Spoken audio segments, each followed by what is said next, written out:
বিএনপির ভারপ্রাপ্ত chairman Tarique Rahman 25শে December বেলা 11:15টায় ঢাকায় অবতরণ করবেন। এই বিষয়ে আরও জানাতে রাজধানীর গুলশানে বিএনপি চেয়ারপারসনের কার্যালয়ের সামনে থেকে যুক্ত হচ্ছেন সহকর্মী আনোয়ার হোসেন। সরাসরি যুক্ত হচ্ছি তার সাথে।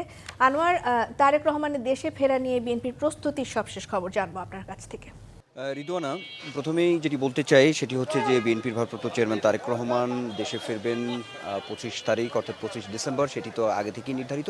তো এই বিষয়টি নিয়েই আসলে মূলত যে আপনি যে খবরে বলছিলেন সেই জায়গা থেকে যদি একটু সর্বশেষ তথ্য দিই, এখন সংবর্ধনাটা দেওয়া হবে একটু ঘটা করে, সেটি 300 ফিট এলাকাতে, এমনটা কিন্তু আমাদের কাছে তথ্য আছে।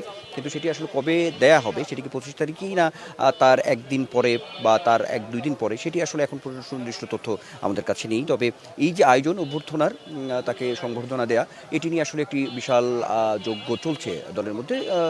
আর একটি কমিটিতে এর মধ্যে গঠিত হয়েছে তাকে আসলে তার ফেরাকে কেন্দ্র করে।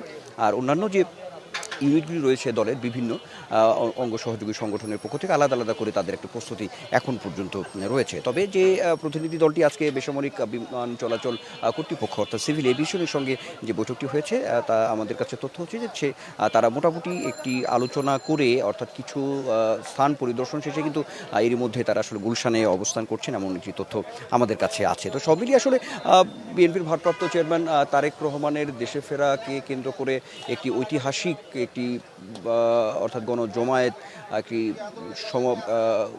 সমাগম ঘটবে, এমন একটি কথা আমরা বারবারই দেখেছি যে বিএনপির নীতি নির্ধারণী পর্যায়ের নেতা থেকে শুরু করে দলের পক্ষ থেকে আসলে এমনটা বলা হয়েছে।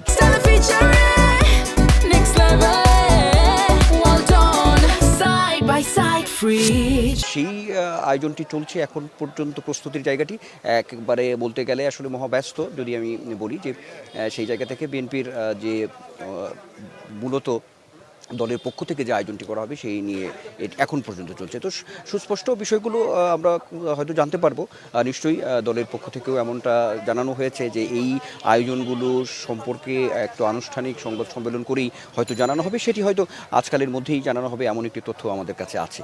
এই হচ্ছে এই বিএনপির ভারপ্রাপ্ত চেয়ারম্যান তারেক রহমানের দেশে ফেরা নিয়ে মোটামুটি এই সর্বশেষ তথ্। আর আজকেও একটি এই গুলশানে বিএনপি চেয়ারপারসনের রাজনৈতিক কার্যালয়ে যে মনোনীত প্রার্থীদের বিএনপির তাদের সঙ্গে যে বৈঠকটি রয়েছে সেটি কিন্তু অব্যাহত আছে আজকেও।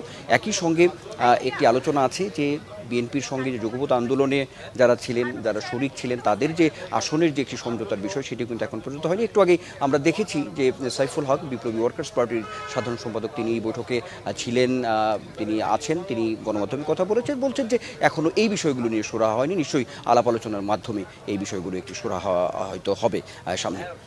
তো রিদওয়ানা, এই হচ্ছে সার্বিক দিক থেকে। আশা করছি। আনোয়ার, আপনাকে ধন্যবাদ।